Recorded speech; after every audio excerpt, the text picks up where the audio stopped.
On veut aller de l'avant avec des beaux modèles. Principal, je reconnais maintenant la députée de Mont-Royal-Outremont. Madame la Présidente, dans le dossier des étudiants internationaux, la CAQ illustre parfaitement son improvisation. Il y avait un enjeu, mais bien circonscrit. Nos cégeps et nos universités ont demandé clairement d'être exclus des mesures proposées.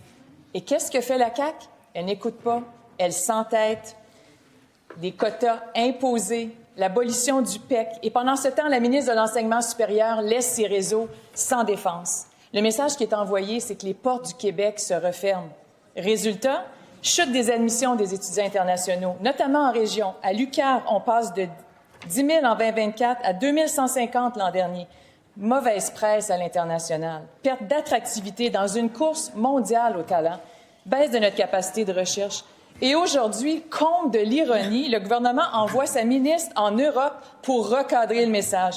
La CAQ a créé le problème, puis aujourd'hui, elle tente de le corriger. Franchement, c'est un vrai aveu d'échec, cette mission. La réponse du ministre de l'Immigration, de la francisation et de l'intégration.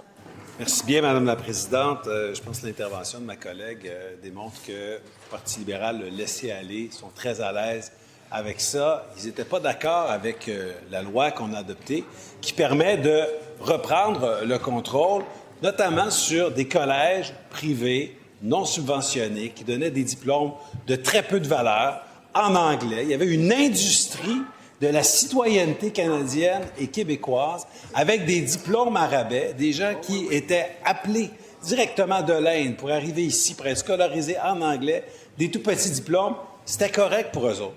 Bien, nous, on pense qu'il fallait mettre fin aux bars ouverts pour une question de respect de la langue, pour une question de cohésion sociale, pour défendre la valeur de nos diplômes. Et on a adopté une mesure qui est tout à fait raisonnable, de faire passer de 122 000 à 110 000 le nombre d'étudiants étrangers sur 4 ans, avec prévisibilité, et lesquels ont subi cette réduction-là. Pas nos cégeps, pas nos universités, pas nos régions, des petits collèges privés qui avaient vu leur clientèle exploser. Pourquoi? Pour vendre la citoyenneté canadienne. Puis ils défendent ça, Madame la Présidente. C'est terrible.